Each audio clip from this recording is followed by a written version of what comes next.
And we're live.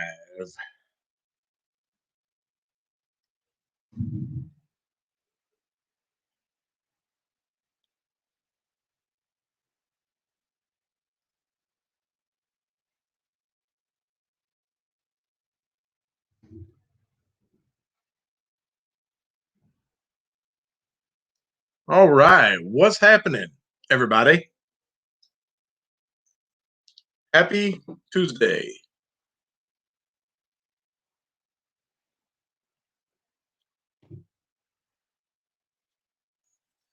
How is your day going? Blake, what's up, man? A. Murray's in the house. How you guys doing? Blake, did you ever figure out, did you get that message from me in Country Mile about putting a SD card in your phone to have more storage? Dave, what's up, man? Steve, how's it going? Bill's in the house. What's up, guys? Happy Tuesday. What's up, Nick?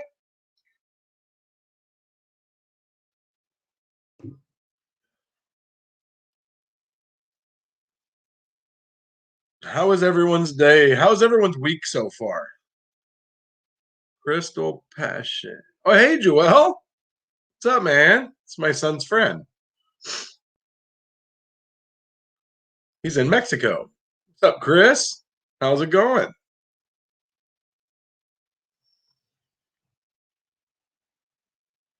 I got lucky today because my neighbor, he didn't come in today. And so some of the gravy work that he would normally get, checking brakes, uh, I got to do.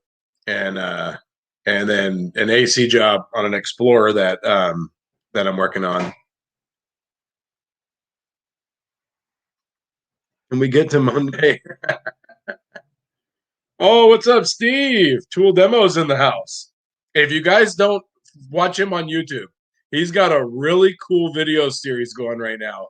Tool Demos, where he took an old, it's the 70s, right, Steve? An old like 70s pickup. I think it's a Ford. And he took a Lincoln with a 4.6, I believe. And he's putting the Lincoln motor and everything in the old Ford truck, 77. Yeah, man, it is a really cool series. I can't wait to one day be able to do something like that, to be in the position to do that. That's awesome. But if you guys haven't seen it, you guys should go check it out. It's really cool. Oh, awesome, Joel. I'm glad you're at Mexico's good. So you're going to be home tomorrow. That's cool. I'll tell Kaden.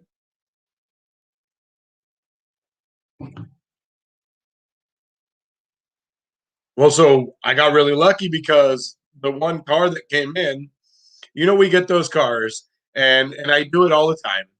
And you think to yourself, all right, well, this person's probably not going to fix this car, and it comes in for it was a what year was it? 13 Corolla, I think. Anyways, came in for they thought it was running rough and had some brake noise. And so it had noise in the back brakes and it had drums. So okay. And then when I pulled it in, it wasn't running rough at all. I scanned it, no codes, no misfires, nothing like that. All scanned out, it looked good. And so I put it in gear and then put it back in neutral, and then I could check the engine mounts, because that's a really good way of checking if your engine mounts are bad. Is if you have it in drive and it's really rough, like a Ford Focus, you put it in neutral and it smooths out. It is 100% the engine mounts. And so anyway, so we checked it out, needed engine mounts. I just did my regular inspection, it was a Corolla, so it had a timing cover leaking, valve cover leaking, oil pan leaking, common leak on that engine. And so didn't think anything of it, rolled right through the inspection, got to the brakes. The brakes were all brand new. Somebody had just done them not that long ago. And the rears were like way out of adjustment. I could take the drum and move it like this. They were so far out of adjustment. And so anyway, so at the end of the day, I go in the office and I see the paperwork, and it says all repairs. And I was like, holy crap, they sold all of it. All the mounts and the timing belt. I mean, the timing chuck, diamond cover, valve cover. So pretty stoked, but don't judge a car. inspect every car the same because you never know what's going to sell. I learned that a long time ago, but I still find myself sometimes judging a car. Yeah, although I had my first car today was a Ford Focus, and it was like check AC and check engine light. And I was like, sweet. Man, I don't remember what year it was, but I went out, got in it. I was like, all right, cool, man. It's, a little bit newer. It's gonna be pretty cool. So I pull it in and I see duct tape on the fender, and I see that it had been in an accident. And so I was like, uh-oh. So, anyways, so I hook up the AC machine, it's empty. Throw a scanner on there, scan it. It's got a whole bunch of codes, bunch of O2 sensor codes, or air fuel sensor codes, heater circuit codes. But one that stood out, and this is how you got to look at cars, and you have to really try to interpret your data. Is I look at this list of codes, it had like 8 or 9 codes, and in that list, most of them had something to do with the air fuel sensor. But in that list of codes was the coolant temp overheat. And so okay, cool. So then I did a key on engine off test to Ford, and it threw a fuel pump code or fuel pump open code, fuel pump communication code, and what's up, Theo? And then generator, no communication. And that was what one of the codes was. A couple of the codes were for the alternator. And so anyway, so I went over, did a block test, failed the block test. All right, cool. They overheated it. The bottle was empty anyways. But so then the AC was empty. So I rolled underneath it, did a quick look. I could see a connector hanging. Where does that connector go? Found out the connector broke off of the compressor. All right, just gonna need a compressor. Well, it failed the leak test right away. Vacuum went away right immediately. Like, all right, well, I got a pretty fat leak, but I don't see anything. And the condenser had a spot it was about like that, where it had a little bit of wet dirt on it, right? So it looked like it could be that, but not usually to lose that much vacuum that fast. And so anytime you're doing that, only put a little bit of Freon in it just in case.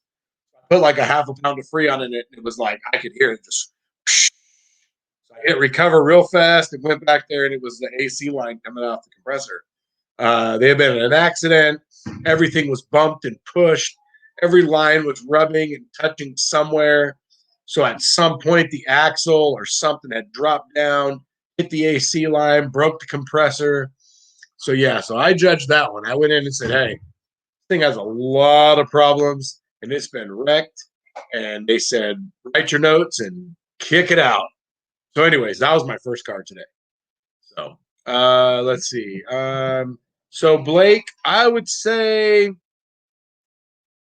oh man, I don't know. I guess the average, what would be the average? 130? I mean, I guess I'm not counting crappy discount shops. I definitely don't count those shops. I mean, because I'm sure you could find shops for $100 an hour, maybe a little less, but you don't want to go to a shop like that. So I would say maybe, I don't know, 130, maybe 125. I don't really know what the average is. Something like that. So anyways, so here is something that is very important. And I know. I want to ask. I want Dave's opinion on this, and it probably not for him.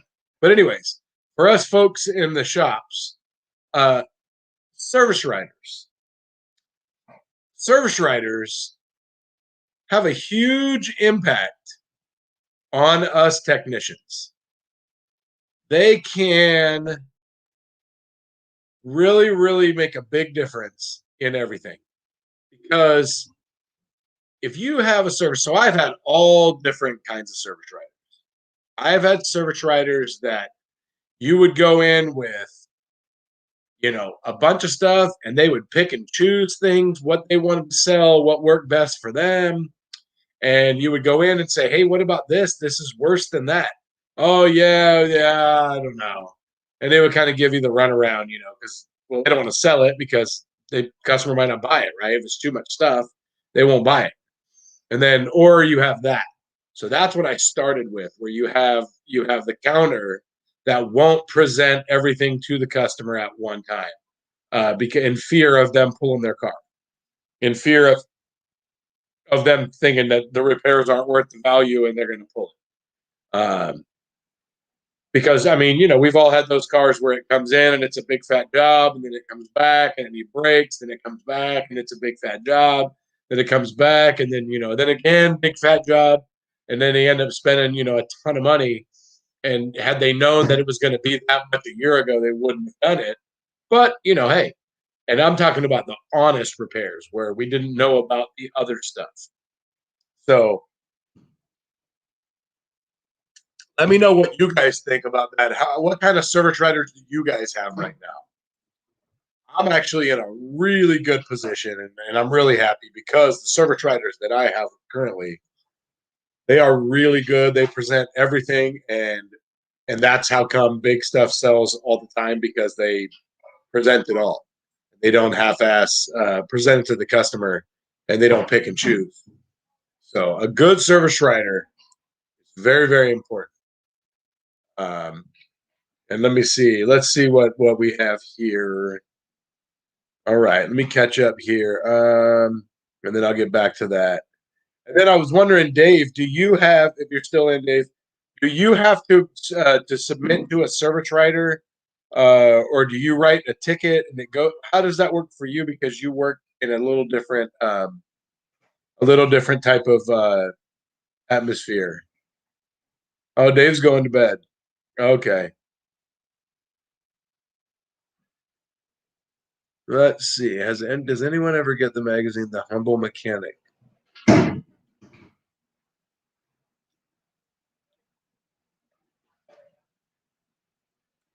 No, I don't. But you know what? I've seen an air hammer driven O2 sensor socket before.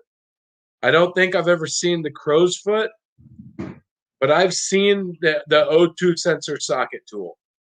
I don't know that I would try that. Maybe if somebody showed me one and showed me how it worked, I would, maybe think about it. But no, generally, I don't. I mean, hell, half the time you can't even get to an O2 sensor evenly.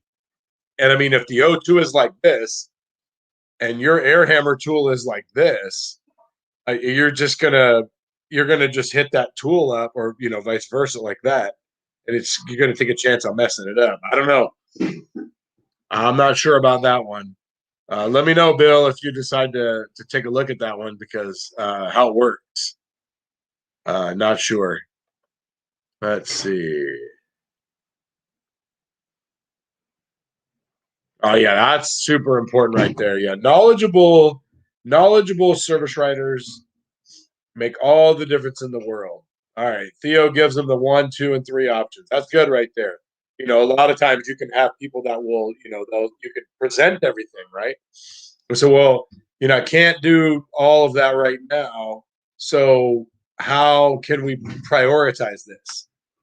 So, and that's kind of that same right there. We can, one option is fix it all, two options is this, and whatever. So that's good. I like that. Like an honest review of what is needed now, needed soon, and needed long term. Yep, there you go. Very, very, very, very important. Yep, I agree 100%. Now the fan clutch tool. Now the pneumatic fan clutch tool. So let me tell you guys a funny story. So a long time ago, way back in the days of busted knuckles on fan clutches, I had a coworker who bought this pneumatic fan clutch tool, and I thought this thing was the best thing since sliced bread. And I bought a lot of tools back then, a lot of tools, and hey, just if you need to borrow it, whatever. And so I borrowed it, not a big deal. I don't think I used it a ton, but I used it enough to where I don't think I would ever want to work without it. That's one of those tools in my uh will always own bucket, along with the airlift.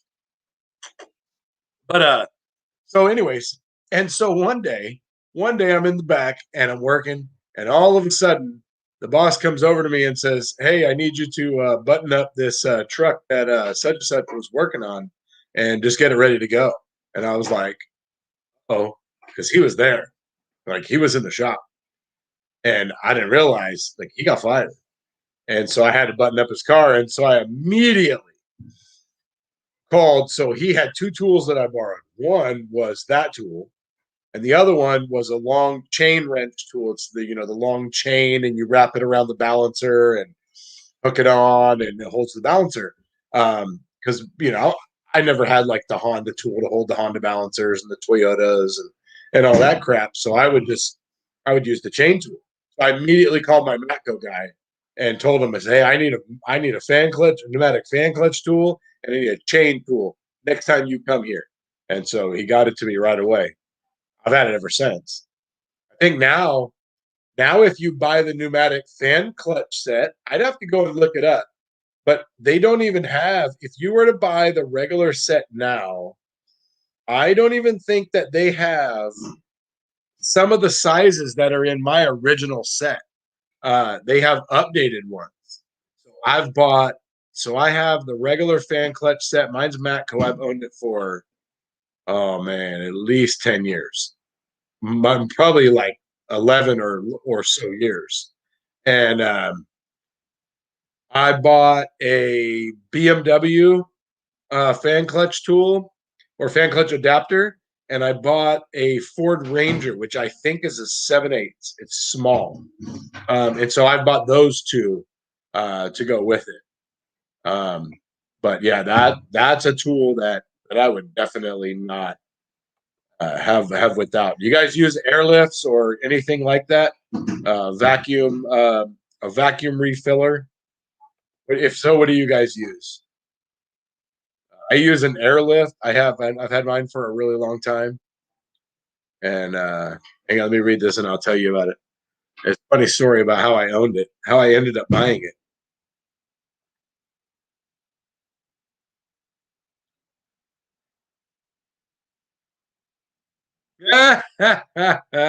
Hey, you know what? That's so true, man.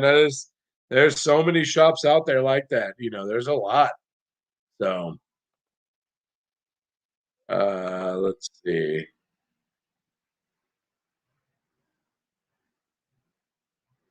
Oh yeah, yeah, Theo, it's one of those tools that, man, if you need a chain tool and you don't have one, it sucks for you. But now here's a tip though. Somebody told me a tip later on. Take an old piece of serpentine belt and wrap it around the balancer. Now I haven't tried this yet. Put the chain tool over the belt so it doesn't damage the balancer. I've had some that kind of dug into the grooves a little bit, and I had to take a file and file it a little bit. But yeah, I don't know. Oh, you're a Robin Air. Oh, I've never seen that one. I'll have to check that one out. Yeah, I have an airlift. Mine's the actual airlift brand. Yep, airlift right there. Lyle Funnel. Ah, Lyle Funnel. What are you talking about? Man, get out of here with that funnel. If you ever used Theo, if you ever used a vacuum refiller one time, you would kick that funnel as far as you could. No, actually, you would keep it because you might need it for checking for head gasket or something. But no, actually, so that's actually why I use my funnel when I test for a block test. I will put my funnel on there. I usually suck down the coolant a little bit, and I put the funnel on there. That way, it kind of funnels the vapors up, and I can come in from the side or come around from the coolant, so I don't suck up any coolant, but I can also get the vapors. And if you're testing for a head gasket, it means it has a coolant problem. And then sometimes you get the coolant to rise real quick. Well, you have the funnel on there, you don't make a big fat mess, you don't have to mop the floor. That's my theory. But anyways, so yeah, I would, man, if you don't I'm telling you, so if I bought an airlift under this is what happened. I had this guy working with me and I saw him using it on a cooling system. And I thought that it was the most amazing thing. I thought that anyways, so I I saw him use it, and I thought to myself, "Wow, that tool looks amazing." I'm not going to tell you what I said. Let me tell you what I did. So I went and bought one, and I put it on a car. Car came in for a cooling system service, and I put it on a car, and I put it on the radiator just like the direction said, and I cranked it down. I put the air to it, and all it did was spit and sputter. And I went and got him. I was like, "Dude, you told me to buy this tool, man. What in the world's going on? It's not sucking out the coolant." He's like, "I mean, it doesn't suck out the coolant. So what the hell did I buy it for?" He's like, "It's for refilling it." Like, oh man. So anyway, so I thought, what a pain in the ass. So then shortly after, I had a motorhome that had a broken thermostat bolt, a broken thermostat housing bolt. It was right on the top of the intake. And I got everything cleaned up. I thought I drilled it out and I thought I got it fixed right and put all together. And I thought, you know what? Let me try the airlift. And so I used the airlift, and it wouldn't. It had a leak, and so I was able to use my hose and listen to at the thermostat housing and see that I had a leak there that wasn't fixed. And so that saved me from filling this big ass motorhome up with coolant, and then having coolant all over the block and the engine and the intake, and then having to clean up a big fat mess. So it saved my ass right there. And I'll tell you what, that is a tool that I would order right now if it broke. Like I need it like tomorrow. So yeah, you know what? So Matt, hey, welcome to the stream. My coworker has the Snap-on one, and Matt, he just did a thing where one of the things I don't like about the Snap-on version is that you have to hold the button uh, for it to work. And so he just took electrical tape, and because he saw mine, he saw me actually using mine, and I hooked mine up, my airlift, and I just plugged in the hose, and I walked away, and I went to the bathroom. I got some water, came back, it was sucked down, closed it, stuck it in coolant, and filled it up. But anyway, so he just changed his, and he took electrical tape and he wrapped it around the button, so the button, so he wouldn't have to use the button anymore. So try that. It's good. That button would drive me nuts. Oh man. Oh Theo, I'm telling you, man, that the airlift. You know what though? If you're gonna buy an airlift, take a look. So go look at Amazon. So check it out on Amazon, see how much it is. Go look at oh, let me see. Hang on. I want to tell you the right website. It's is it hang on, it's tool. I don't think it's this website.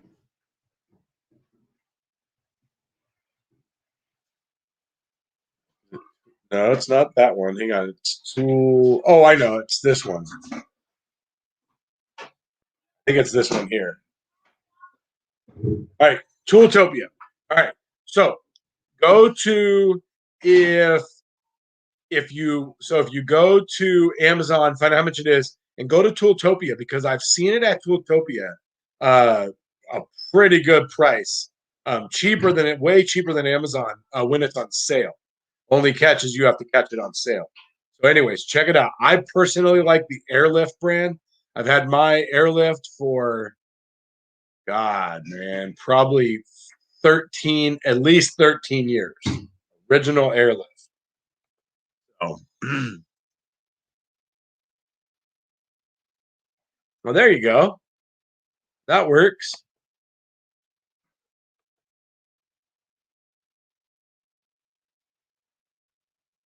See, I'm pretty sure the airlift is probably one of the cheaper options too, Theo.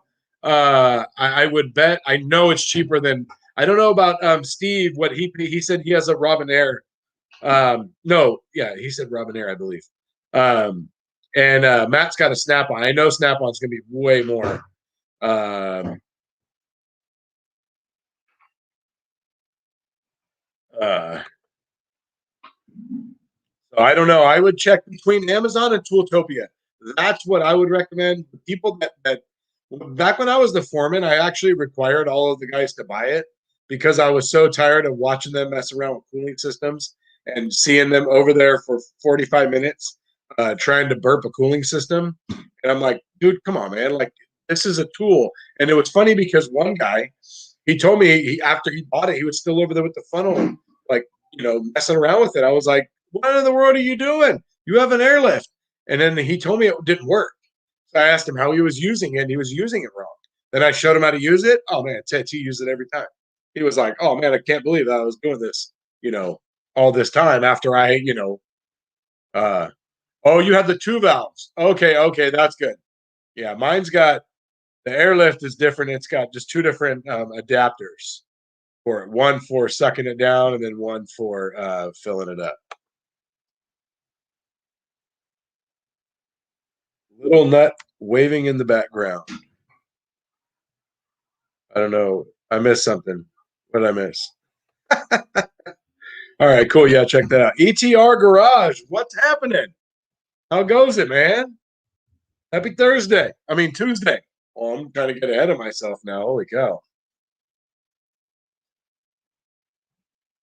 Oh, kid's got a baseball game again tomorrow. So,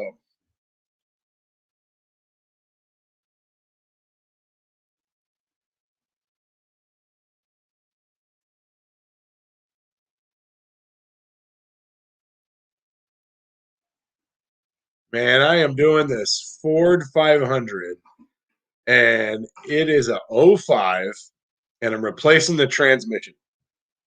And there is nowhere to hook onto to support this engine. And you're supposed to pretty much like the whole engine and transmission sit on mounts and sit on the cradle. And you're supposed to hang the engine, drop the cradle, and then pull the tranny out. And man, there is nowhere. And when you look up the procedure wants you to like in the back of the motor because it's transverse. You know, it's like a Taurus, except for it's not like a Taurus. The engine mounts aren't like a Taurus, but oh, oh, little nut in the background. Oh, I didn't even know he walked by. Uh, and so the way that they have it is they have like a bracket that bolts to the back of the engine, and then comes up, and it comes like over and up and over, and brings a hook out here. And I'm just like, oh man. I asked my coworker what he thought, and he was like, oh man, he's like, I might just set the whole cradle down and just do it that way. But then you got to deal with the AC and the power steering and the coolant. I don't know. I got to think about it, but anyways. California have any radiator repair shops still? I may go to my neighbors and use his torch and brazing rod to fix Blazer's brass rad. Um, um, yeah, well, there's radiator shops. We've had some where we had to send, yeah, because well, it's been a while, but I've had to send radiators for old vehicles out to be repaired when there wasn't any new ones. Yeah, because we've had them record and stuff. We had a big dump truck one time, and it had a gas motor in it in a dump truck. Wait, hang on, let me rephrase. It had a carbureted engine in this dump truck. But anyways, we did a bunch of work on that thing, and one of the repairs was pulling the radiator out, having it record, and so we had the whole radiator rebuilt. So, so yeah, we still have them. I mean, I don't know how common they are. It's like nowadays.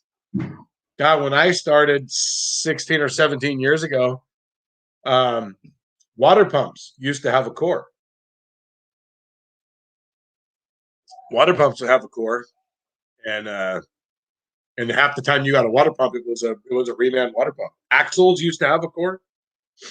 Um, a lot of stuff. I mean, obviously, we still have starters and alternators and all that stuff. So, Pat Paulson, what's happening? Thanks for joining the stream. Good to have you. So yeah, a lot of differences from then, but a lot of the older vehicles are going away in California. They're phasing them out. Um, man, I was going to say something and now I lost it. What happened?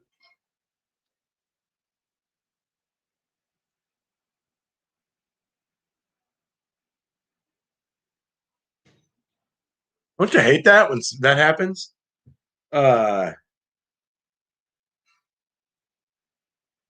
I used to have a tank and rebuilt radiators pre-disposable days. Oh yeah. Yeah. Oh, I know. Yeah, everything nowadays, God, man, it's like you can there's not even cores on AC compressors anymore. AC compressors don't even have cores. Um, everything is like that nowadays. But then again, you're starting to see these vehicles with the constant part failures. Putting on parts and they're bad right out of the box. So, I mean, it's really just disheartening when you think about it, the kind of stuff that's happening and the quality of parts and is just ridiculous. The phasing old vehicles thing is sad. Yeah, and they're doing it for emissions. It's 2000 to well, I mean, it's 2000 to 76 is what they're trying to phase out here, because we do emissions testing from 76 to 2000 here or 99, and anything in there gets a tailpipe emissions test, and so they're trying to phase those out to get rid of the emissions. Which I mean, it's good for the atmosphere, good for the ozone layer, but you know. So, Theo, do you guys still have cores on AC compressors? Do you have cores on water pumps? God, distributors used to have a core. Um, bad parts of Dorman. Oh God, yeah, but not even Dorman. I'm not even talking about Dorman. I mean, yeah, Dorman just sucks. That's a given. But I mean, I'm talking about other brands. Uh, oh wow, that's crazy. Yeah, so I guess everything gets a core out there. Um, yeah, that's why we have people spending absurd amount of money. You know what really sucks and really bothers me is aftermarket engine mount. I did a PT Cruiser. This really made me mad. I did a PT Cruiser, and this thing came in as a no start. It needed a fuel pump. It had, I don't know, the timing belt was due. It was a lot of work on this PT Cruiser. All the engine mounts, and I always recommend OEM mounts on PT Cruisers because their engine mounts suck, and just the way that they're built, it's not going to be smooth with aftermarket mounts. And so they only sold aftermarket mounts. When I got done with this thing, I swear it was just as rough. It was just as rough with brand new with brand new aftermarket mounts as it was with old worn out dealer mounts from original.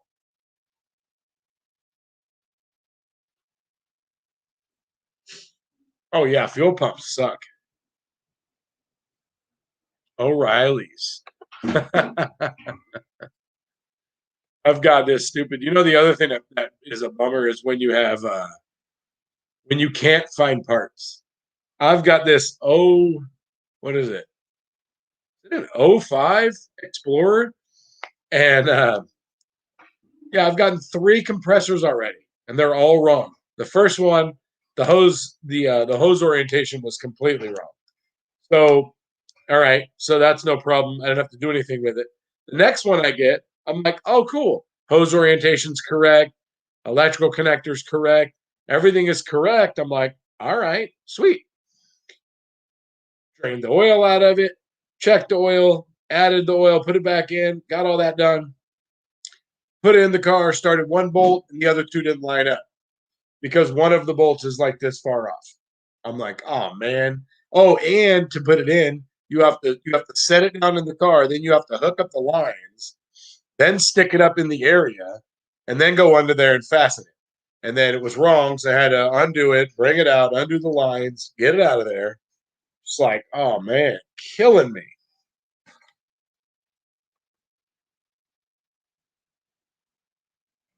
I'm restoring my 71 F250. What engine's in the F250? And 79 K5 Blazer. Oh, I had a 79 K5 Blazer come in and put a brand new motor in that sucker. Brand new motor, brand new brakes all the way around.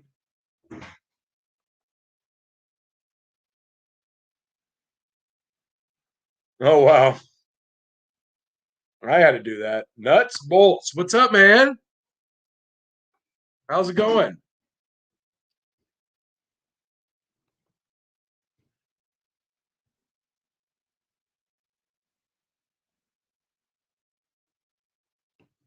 Oh, that's funny.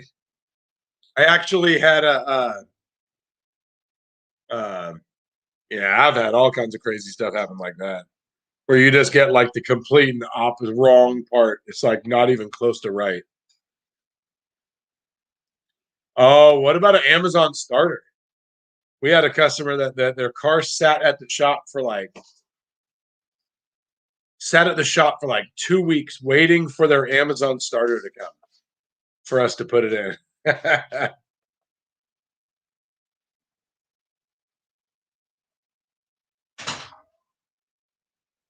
You replaced the right upper mount on the '04 PT Cruiser. Oh, so the just the torque mount, right? And then you found anchor mounts, and then what happened after that? See, the problem with PT Cruisers, and I'm guilty of this, is they come in and you do an oil change or whatever, and the upper torque mount's torn, and you go down below and the lower torque mount's torn, and you're like, oh, okay.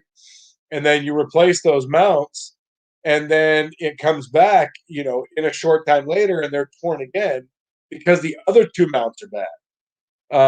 Those things are the transmission. A lot of times on those PT Cruisers, when you when you go and do the mount on a PT Cruiser transmission, a lot of times there is about this much difference between where it's supposed to be and where it's actually sitting. You have to actually jack up the transmission that far to get it to go to make it work.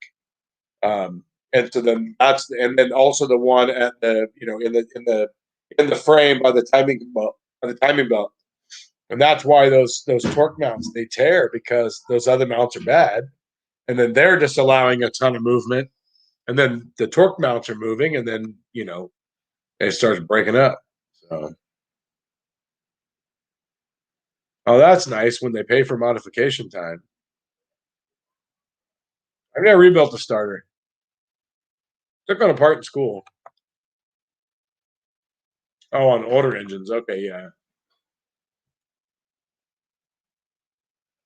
Oh yeah, that Nipec that haul was good. I got to look at it a little closer. I was on my way home from work and I saw it. I was like I was in a hurry and I left late and then trying to hurry up and get home and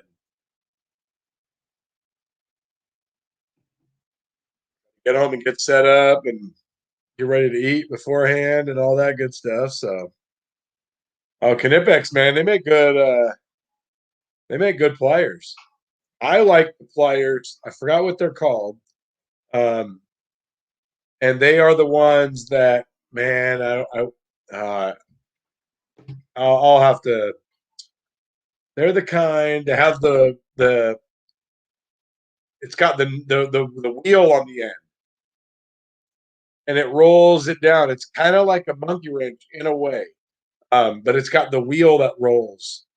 Man, what kind of wrench? What is it called? I forgot. Anyways, one of my coworkers was trying to order one from Snap-on, and the guy kept, giving him the runaround. So finally, he asked the Mac guy, and the Mac guy ordered him a pair of Knipex ones. And I was like, "Oh man, you got better ones than Snap-on. Knipex, man, they make good stuff." Oh, okay. Oh, you want to know what's funny about? Oh, Easy does it. What's up, man? Thanks for joining the stream. Appreciate you joining. Hang on one second. So it's funny as aftermarket racks. At the old shop, we had a Corvette I remember what year it was, '08 or something. We put an aftermarket rack in it and it leaked. We put another aftermarket rack in it and it leaked. And then I think we might have even put a third one in because they absolutely did not want to have to eat, to go to a OEM rack. And then finally, after the third warranty, they had to reach out and get a rack, and I think it took 2 months before it came. And then the customer I can't remember if they took their card out, but anyways, it took 2 months to get that rack. And we have one right now, same thing at this shop. They put an aftermarket rack in it, and it's leaking it. So now we're waiting to try to find the right rack. Of course, they can't find it. So it's the same Corvette that I did the video on about the rear main seal, about removing the transmission. Pretty funny. With my old Datsun, several things are not reman or repop. I have to buy NOS from eBay when it appears. Oh wow, man! I did a long time ago. I did a man made me so mad. I did a rack and pinion on a Datsun, like an actual Datsun, and man, the splines I totally messed up, and I didn't realize that the rack. Give you guys a little tech tip in a minute. The rack had moved, and I didn't pay attention because I didn't move it, and it was so far off that I had to drop back down and then reposition the coupler because people don't realize that they stand racks on their ends and things like that, and they move. And you'll get a rack, and you'll get it, and if it's one that's not oriented in a certain position, you get it and put it in the car, and it'll be off, and it's because the rack wasn't centered. So every single time you get a rack, double check it, man. Just make sure it's centered. It doesn't take very long, like 2 minutes. That's it. Um, so double check it. No, not OEM. That's not the pliers I'm talking about. I can't remember. Oh, yeah, I can't remember what kind of pliers they're called. They're not Cobra pliers. Are they Cobra pliers?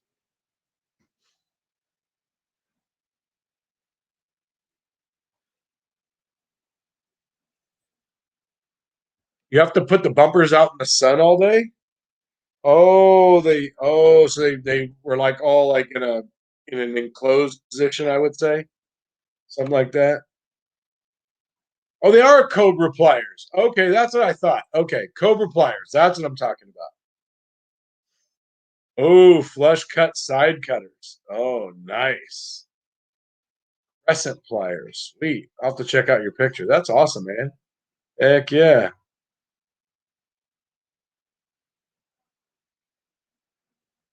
Oh, wow. That sucks. Didn't even turn when you went to pull it out of the bay. Oh, man. Oh, really? Wow. That's interesting. So I had to just help somebody with something that was pretty interesting. So, how many of you guys ever vacuum bled a power steering system before? Um, so I had to do it on a Power Stroke a long time ago. I had a real anal customer, and it was actually the owner's friend, and he was real anal with his truck, and he was real little. The truck was real big, you could imagine. And so, anyways, um, oh my God, what in the world is going on with me? What the heck was I saying? Oh my God, I feel like an idiot. What was I just saying? I think I like scrolled over and I read something in the chat and they made me completely forget what I was talking about. Man, I don't remember. Oh my gosh. Man, it'll come to me in a minute. Yeah, I don't know. You ever had to recenter a clock spring? That sucks right there. Actually, yeah, that's a man. Oh, thank you, Steve. Oh, there we go. Ding, ding, ding. Winner, winner, chicken dinner. All right. So a real anal customer, and I put a power steering pump in. It was puking. Power steering lines were leaking. got all done, and the pump was making noise. So we put a pump in it, bled it. It made the slightest bit of noise because it's Ford, right? And he had big old giant tires on there. And power steering systems love that. And so, anyways, so he's not happy, and so I have to put a new pump in it. And my boss says something to me about the bleeding procedure, and I'm like, "Well, yeah, I'm doing it." So I went and looked it up, and then sure enough, there's like an actual procedure for it's a Ford procedure, but I found that you really need to do it for diesels for a Power Stroke. You really need to do it. Although I just had a 6.7 not that long ago, and I didn't have to do it, or a 6.4. I think it's the 6 liter. But anyways, so you have to start it up. You have to top off the fluid, start it up. You have to put a vacuum gauge, a vacuum pump in the reservoir and pump it up to 20 to 25 inches. And then while it's under vacuum, you have to crank it side to side 10 times. But here's the interesting part. As soon as you get right over 20 inches of vacuum, the fluid is still full in the reservoir, but the power steering system starts whining. So interesting. If you've never done that, it's pretty cool. Uh, and so, anyways, and so he had this job. It was a newer truck, 2000s something. Um, and but here's the bad part.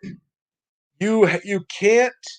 So the hole is like this big. It's like this big, and there's like a little orifice in one area, and then the center hole is only like this big. Well, the problem is because of that little orifice, you have to actually go into the big portion of it. So here's a little tip for you guys. If you have an old block tester laying around the shop, the single chamber block tester, just take the cone end off of it and then drill a little bit bigger hole through the center of it. And that actually fits in there perfect. That's what I have for bleeding 6 liters. And all you do is stick that in the reservoir and then put your vacuum pump in there, pump it up, and it works great. So old block tester, do that. It works. It's awesome. And so I did that. And sure enough, he left. I was like, hey, go drive it. And he went and drove it, came back. I didn't see the truck anymore. I was like, hey, what happened with the truck? He's like, oh, man, it was great. So sweet. Awesome. So there you go. Vacuum bleed Fords. But anyways, the old block tester, that works real, real good. Because like I said, the hole's like this big. It's really hard to find something to adapt in there. I'm sure you guys, might have found something, but for me, it was the old block tester. And I keep it in my toolbox. So how are you guys doing? Just did my first brake line job today. Nice, man. I haven't done brake lines in a long time. Man, first shop I worked at. I've done brake lines. I made power steering lines. I know I made. Sorry about that. I made transmission cooler lines actually for an old '69 Cougar that I changed like the motor and to a racing transmission and so much stuff. It took me like a year.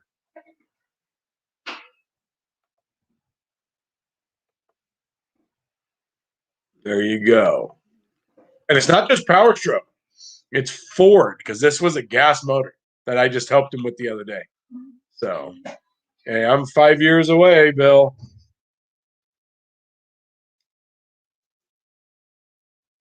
I could time an engine by ear, but I can't because I don't work on anything that's pre 76, and everything pre 7 anything newer than 76 gets smog, and timing has to be with it. Well, timing has to be in manufacturer specs or plus or minus 3 degrees. So if the manufacturer specifies a plus or minus, it can be that.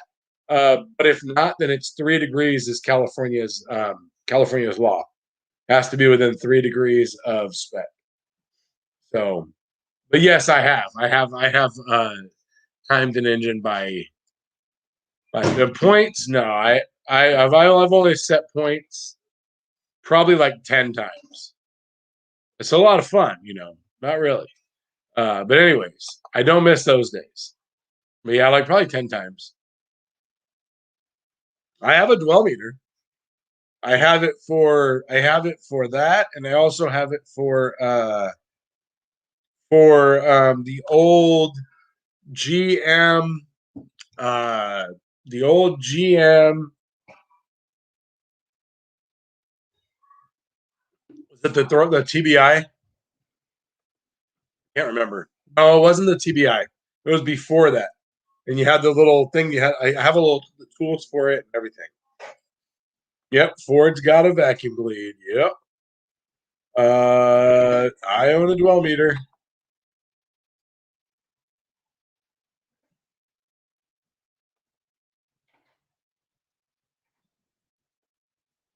Oh, JD Tech, what's up, man?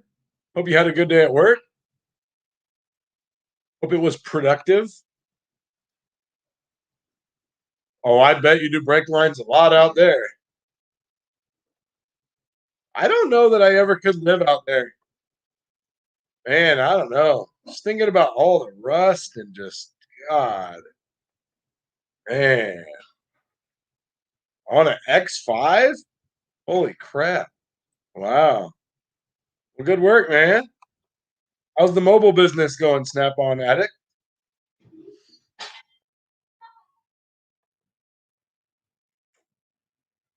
I got a timing light.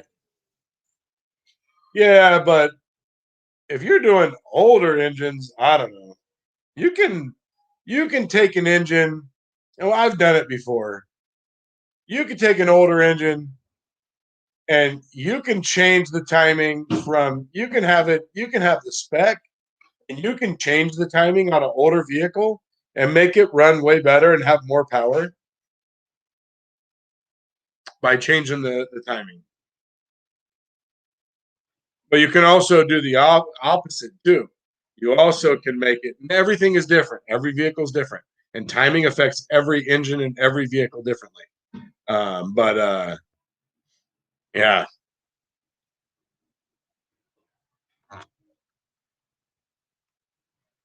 nothing, nothing would happen to you. So if you tried to register here, that's all. Um, well, I mean, you get stopped by the cops if it's too loud, but California.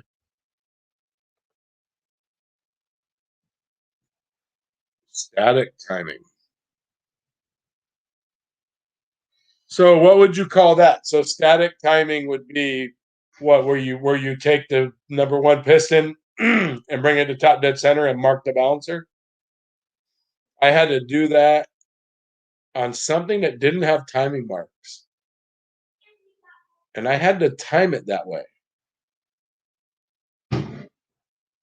Can't remember. Yeah, I can't remember. It was with a I forgot what it was too. It was a long time ago. It was an older vehicle. It won't get impounded.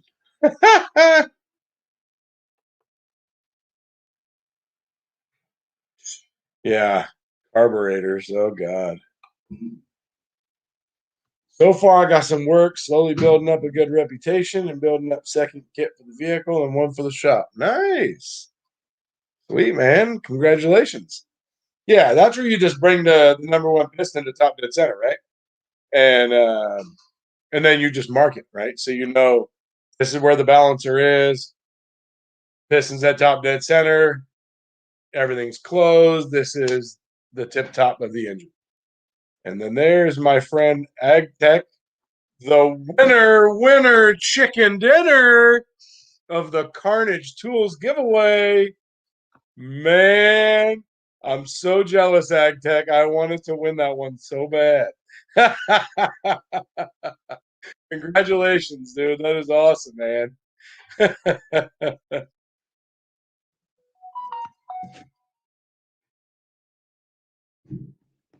Still use a light, but clock the distributor and dial it in from TDC. Huh, that's interesting. Okay. Yeah, man, I haven't done anything like that in a long time. I mean, all that out gear, and for what I do, man, that's all great if you have a car at home or a hobby or a friend or something. But for work, hell no, man. You don't make any money that way. Lose your ass. It just sucks. It's all around bad news for us. That's why. That's why the shop I'm at now, we don't work on anything older than 96 because it's a hassle with the customers. because sometimes it's, you know, 2, 3 different steps to fix the vehicle. It's the parts availability is just ridiculous, and so yeah. So thankfully, we don't work on the older stuff, man. It's a pain in the butt, man. You get an OBD1 vehicle, and you're out there trying to find the connector. And it's just a pain. My work, they don't have any sort of like a water fountain of any sort. They just buy bottled water. So we just drink like zillion bottles of water all day. Crazy.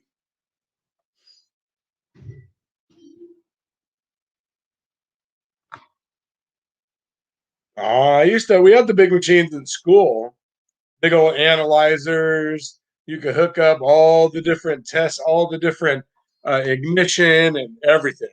Oh man, I don't remember places like that, but we had those kind of machines at school to show us the machines.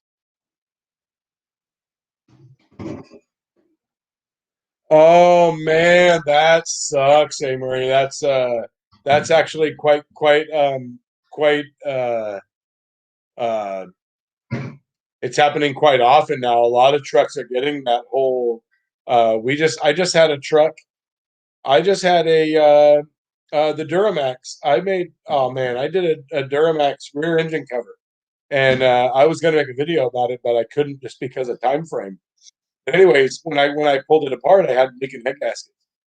And the guy said the only reason he wasn't going to fix it was because it was from out of state and he couldn't register it in California because it didn't have the exhaust after treatment stuff on it. And that was the only reason he didn't fix it. And so he just kept it registered in whatever, Washington or something. 'Cause he's constantly driving back and forth, but he wouldn't spend the money on it because he can't get it registered in California because of the emissions. Oh, Gary, what's up, man? Glad you finally made it. How's the race car? 32 vehicles and 5 tractors. Oh my God. Hey, so snap on it. What kind of vehicles are those? Like, is it 32 random vehicles? Is it 32 Crown Vics? Is it, 32, Power Strokes? What kind of spread of vehicles is that? That's a lot of vehicles, man. Holy cow. That would keep you busy with just like maintenance. Holy crap. That's awesome, man. Congratulations. 32 vehicles and 5 tractors for one person. That sounds like a lot. Oh, that sucks. 3.5 inches of rain? Damn. Yeah, we won't see any rain for a long time. Oh my God, the quad jet carb. Oh my God. I'm good, man. I hate carburetors. I'm done with all those days.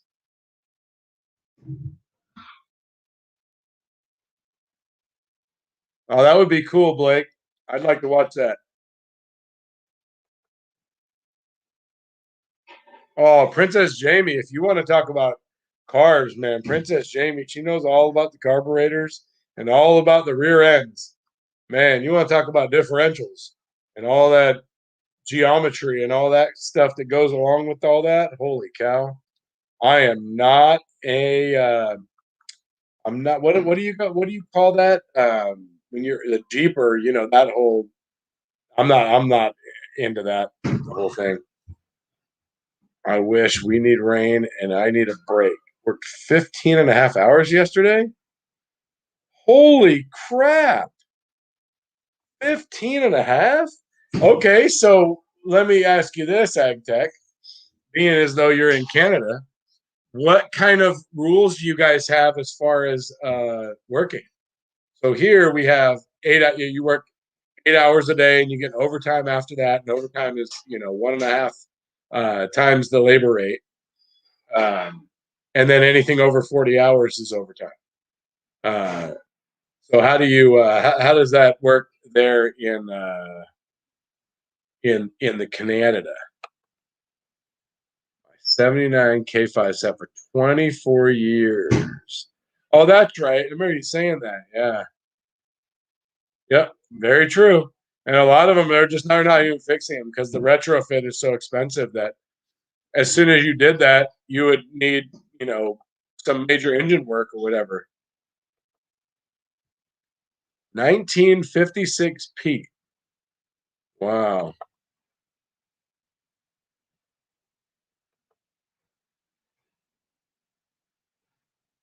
Dang, Gary, you're always like under the gun, man, every time, brother. Well, I'm glad you take the time to stop in and say what's up.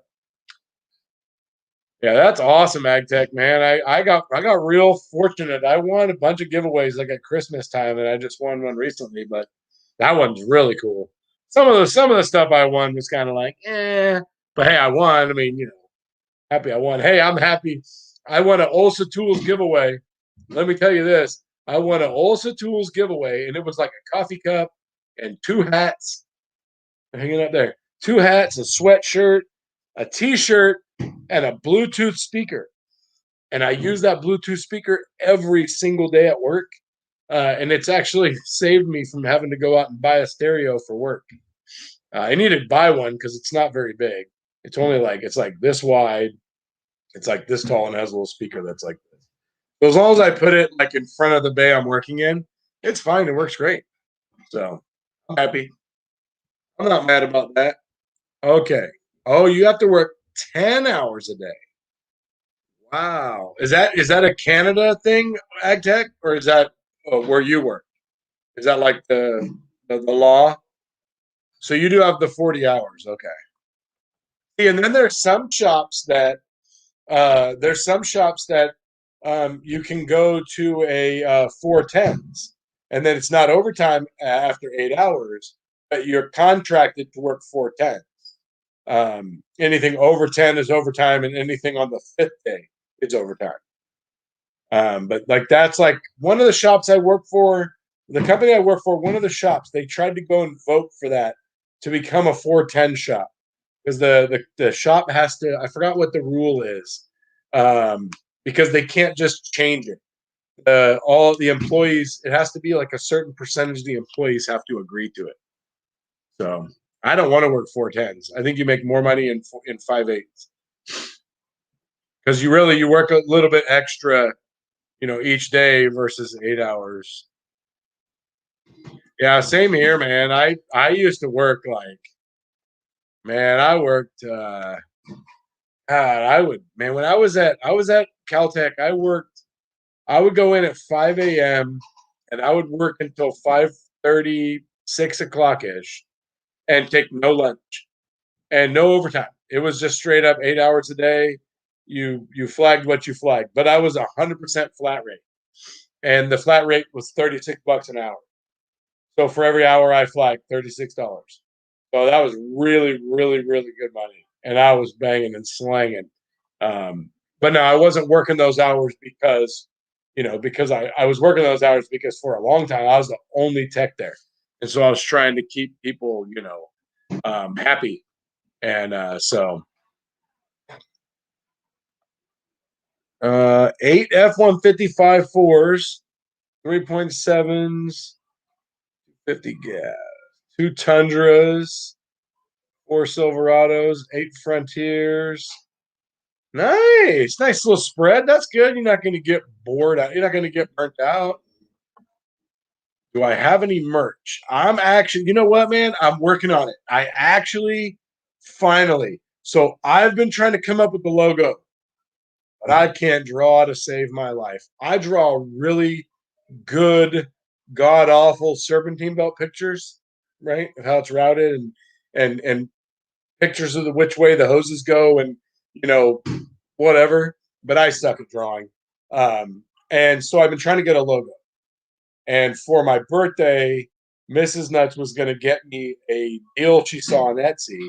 She saw a deal. It was like somebody was doing a logo design and a YouTube banner. That was what they were advertising. And so for my birthday, she was like, I'm going to get this for you. So we went to go do it. And then it was gone. We don't know what happened to it. So anyway, so we went on Etsy and we looked around and we found somebody. We thought it sounded good. We read the reviews. really good reviews and, it seemed really good. And it was like, great. I'll get back to you as quick as I can. After the first revision, you can't get your money back. So we sent her, all the questionnaire filled out. And the first one came back as just just hideous. And it was pretty much just clip art made probably in 5 minutes. And so anyway, so we said, okay, so sent back, the things we would like these colors, a more manly font, and it's nuts, not nut. And she sent back the revision now, with no color, still misspelled, and no manly print. And then we email back, hey, this is not anywhere close to what we asked for. And then we didn't hear back from her for a week. And so it's very interesting. As soon as she got the revision out, she didn't go back to us. And so we finally, my wife finally emailed her about, like, hey, this isn't going to work. I don't think that, you're going to be able to make what we're looking for. And so she gave us most of our money back. I think we lost $8. But anyways, I'm really excited because I have a prospect.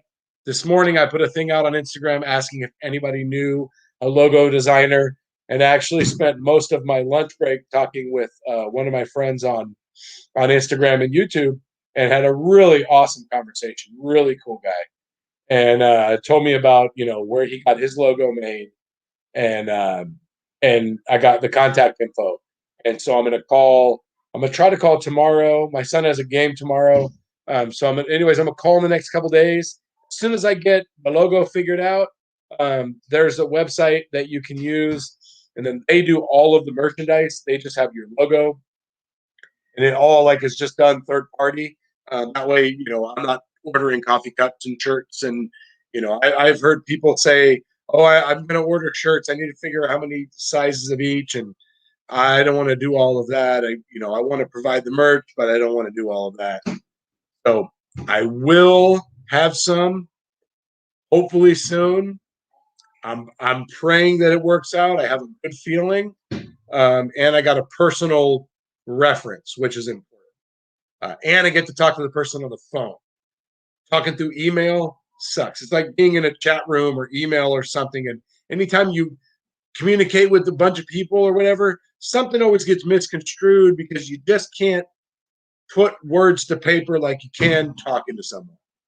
And especially when I'm not 100% certain what I want, I kind of have some ideas. So, anyways, that's where we're at. So the logo should be coming hopefully soon. So, oh yeah, yeah, double time on Sunday. Wow.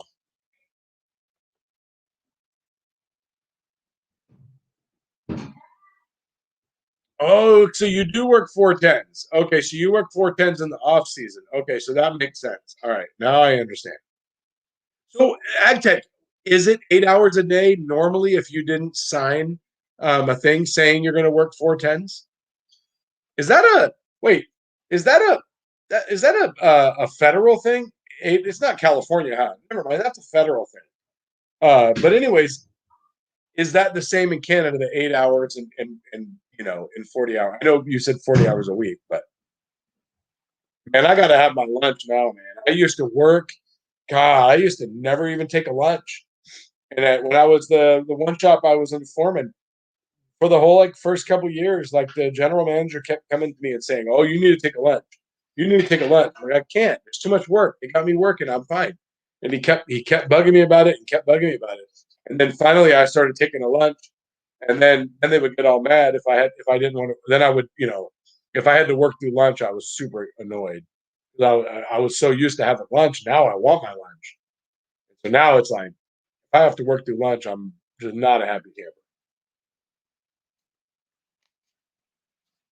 I know it's one extra hour of money, but I want my hour. I want my hour to relax and wind down and do exercises for my back and all that.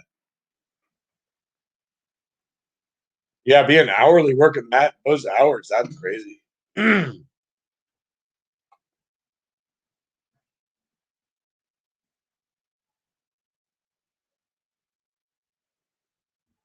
Oh, I talked to him, Steven.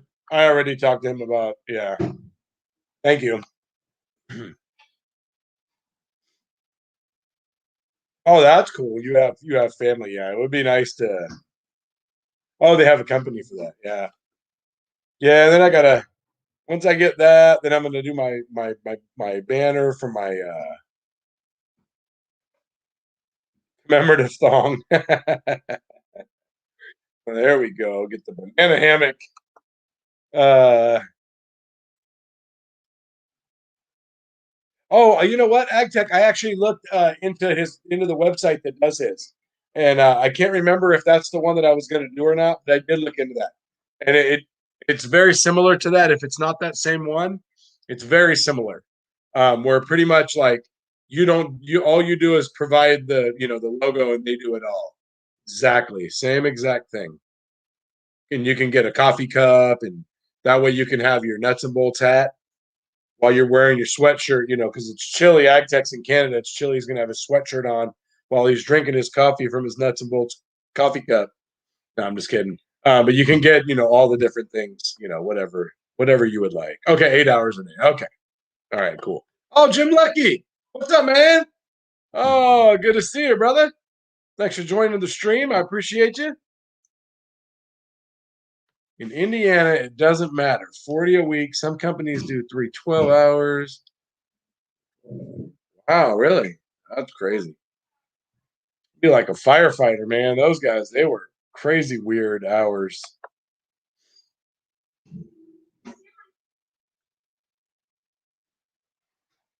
Nice. No working on the weekend for me.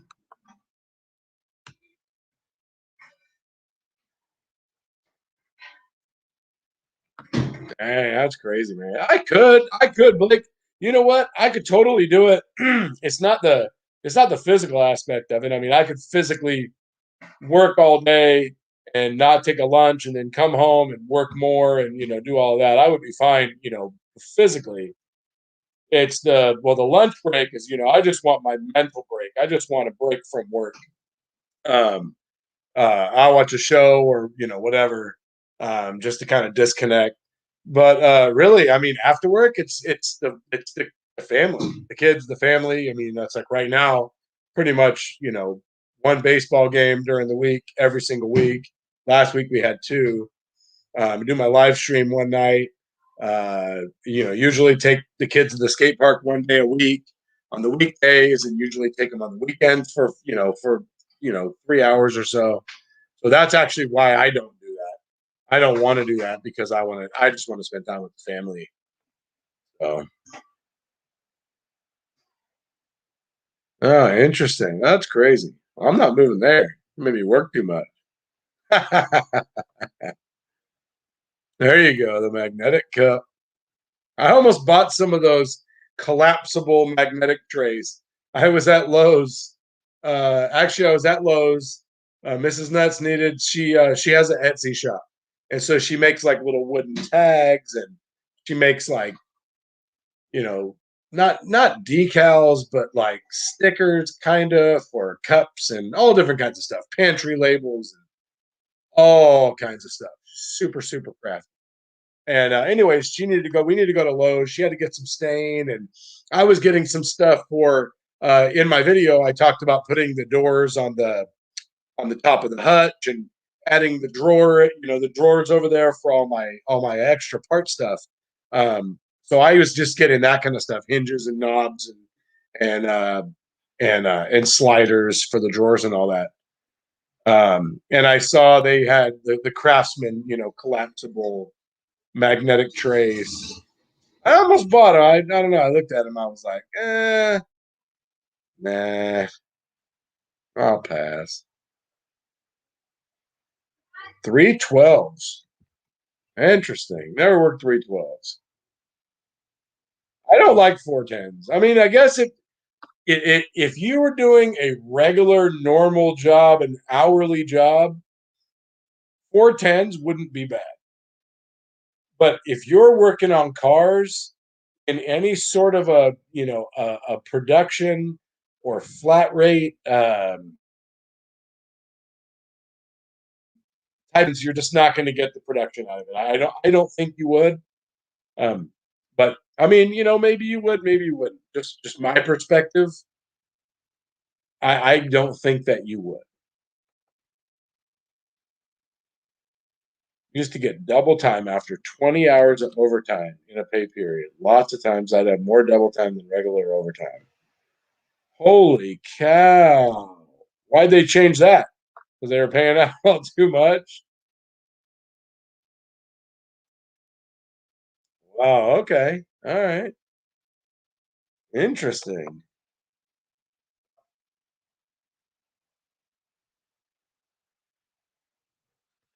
Yeah, I almost bought him. It was like a pack of two. I think it was like 12 or 14 bucks. I can't remember. I have a lot of I remember them flat rate days at the dealer. Heck yeah, man. I'm a man, 60 hours a week right here. Man, I can bang out some work. I've had some 150-hour pay periods. So I mean, all the stars have to align for $150 for a 150-hour pay period. All the stars of the productive gods have to be lined up for that one because that's a lot. 150 hours. But 120. I could make 120 hours for sure. So, so what is it? Let's see.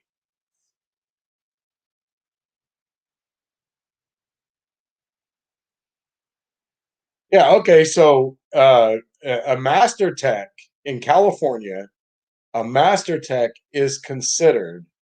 Um, you need my actually my old shop. They had a thing where like they kind of the expectation of a true master tech was that you could earn 12 hours a day. You can make 12 flat rate hours a day. So, oh, there you go. That's Bill's overtime right there. 35, what? The most you get is 35, what? 35 extra hours or what?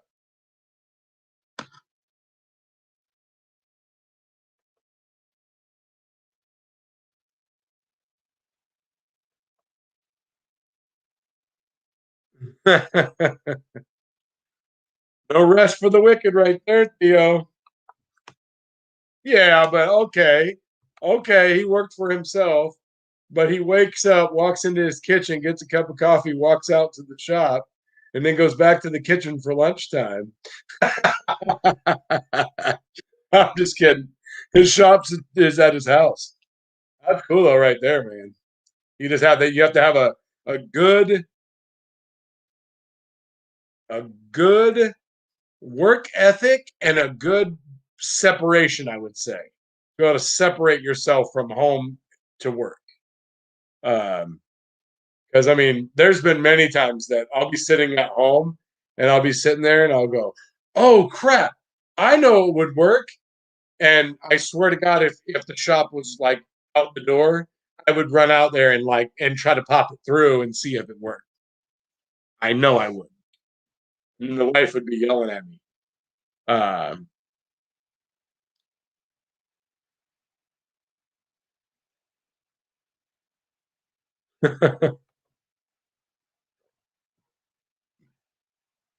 AgTech, thank you so much for joining the stream, brother. Have a good day at work. We'll see you next time.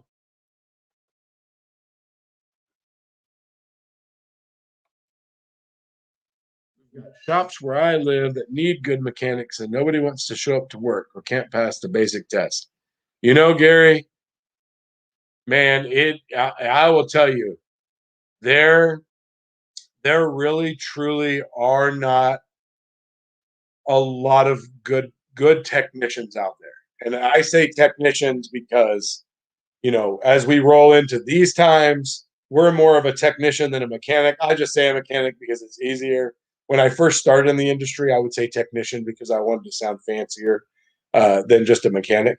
But now I just say mechanic because I don't really care. Like I know what I do, but it don't matter. But anyways, So yeah, when I was in school, man, they told us that we are gonna, when you get out there and you get going and you get all your stuff and all your certs and you get your experience, you're gonna be like a doctor that doesn't get paid like a doctor. And it's so true. But yeah, there really are not a lot of good technicians out there. There's so many people that don't know how to do a voltage drop test. So many people that just don't understand the concept of anything.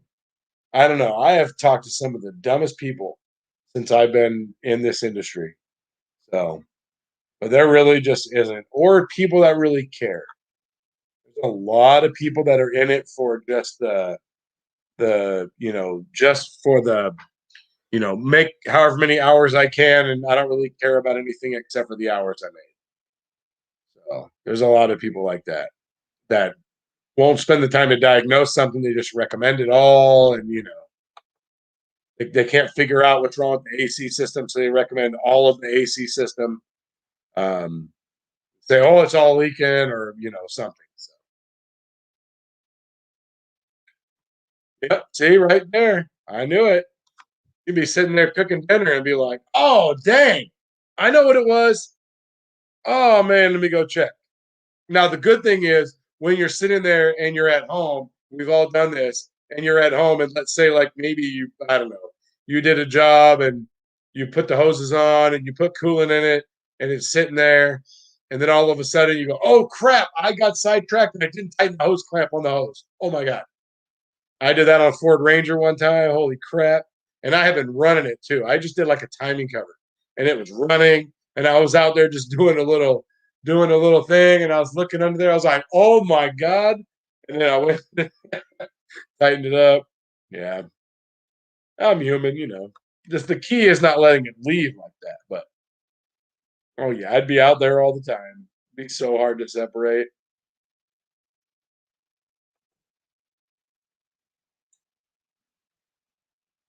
Oh, that's not bad.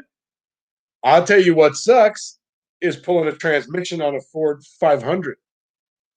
There's nowhere to hang the engine. That sucks right there. I got to do that tomorrow. Wow, that's crazy. Holy crap. 90 hours a week. Man.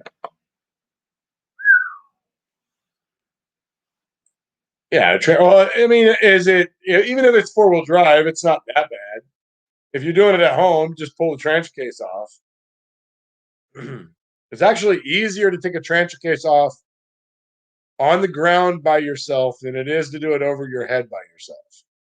It's easier to support it, I think, like this, where you could like roll it over. I don't know. I've done them. I've done them both ways. Oh, nuts, bolts, tools, man. Have a good night, brother. I'm not far behind you. Have a good night. We'll see you next time. Thanks for joining the stream. I appreciate you. Yeah, you just pull off the transfer case, and out comes the transmission. Oh yeah, it's way easier. Man, one time, holy crap, dude! I had this E. It was an E150 or an E250. I can't remember. Anyways, it came in, and the pinion was blown out of the front differential. I mean, like it broke. The differential broke. And anyways, so I'm inspecting this thing, and I figure out that it's got different size tires on the back, and it's an all-wheel drive van. And so, anyways, and so we put a front differential in it, and then found out that it had a bad transfer case. And so we had to replace the transfer case. I think I drained the fluid out of the rear differential just to make sure. We had to replace the transfer case and replace the front differential, all because they put bigger tires on the back of the van, and it's all-wheel drive. And something that stuck with me a long time ago was I went to a transmission shop and I had a problem with the Subaru, and I wasn't sure if it was an axle or if it was the viscous coupler in the transmission. And so I took it to a transmission shop, and the first thing that guy did was lift it up in the air and measure the circumference of the tires. And he went and measured all of them and told me they should all be the same on an all-wheel drive vehicle. I never knew that. Anyways, so on to this van. I figure out that she had her tires done not that long ago. I like a Les Schwab or something like that. And anyways, so we had to replace the trench case, the front differential, drain the rear fluid, and replace those brand new tires with the right tires. And then when Les Schwab or whatever, when that representative called me, asked me about the situation, I told him, I said, hey, it's clearly stated on the paperwork. They put this size tire on there. It's clearly stamped in the door what size tire goes on the vehicle, and they put the wrong size tires, and it's all-wheel drive, and it blew out the components and destroyed them. You cannot have different sized tires like that. And when I told her that in the door it states the size of the tire and the sticker is clearly visible, there's nothing wrong with that. She said, "Okay, thank you. We're all done here." And then they got the lady a check. But anyways, so that transfer case was really friggin' big. Must have been a 3/4 ton. It was a big transfer case. Man, I had to put that thing in by myself, over my head, over my shoulder, and that's the one where you've got to kind of walk it up and then put it in. And anyways, I did that one by myself. That was, whoo boy, that was man, I was tired. After I put two nuts on that one, I had to go sit down and take a little break. I was tired. Yep, right there. It's better to bench press that trench case. Oh, there you go. Yeah. Lift the cab.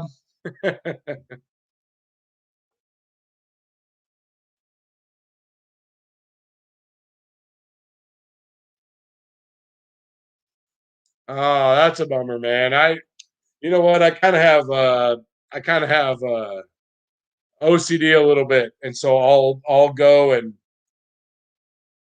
I'll torque like a water pump, and then I'll go back and torque it, and then I'll go back and retorque it, recheck it. I have a thing where I do that with torquing, and sometimes I'm a I'm dumb, and I'll like check everything, and I'll close the hood, and then I'll open the hood back up and make sure that the oil cap's tight and that all the dipsticks are in place. I hate that I do that, but I do that. I do that sometimes too. But what are you gonna do, right? Just try to make the best of it. So, all right, fellas. Well, it's 8. I'm gonna bounce here. I got to take care of some stuff at the house. Got to see the kiddos, all that good stuff. Go see the wife. So I want to say thank you to everyone that joined the stream. I appreciate it. And hit that like button on your way out if you don't mind. And thank you so much. And we will see you next time. Have a good night.